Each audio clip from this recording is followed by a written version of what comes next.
దగ్గర 17 నెలలైంది ప్రభుత్వం వచ్చి.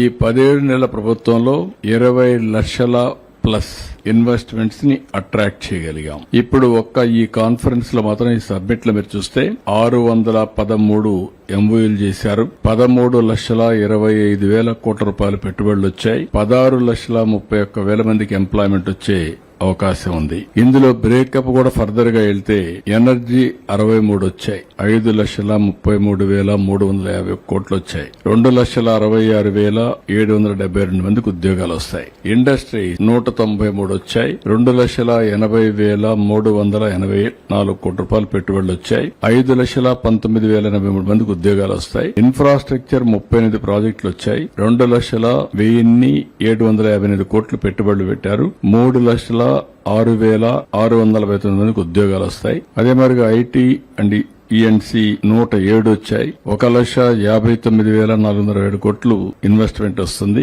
2,96,315 మందికి ఉద్యోగాలు వస్తాయి. ఏపీసీఆర్డీఏ 40 ఎంఓయూలు చేశారు. 48,711 కోట్లకు ఇన్వెస్ట్మెంట్ వస్తుంది.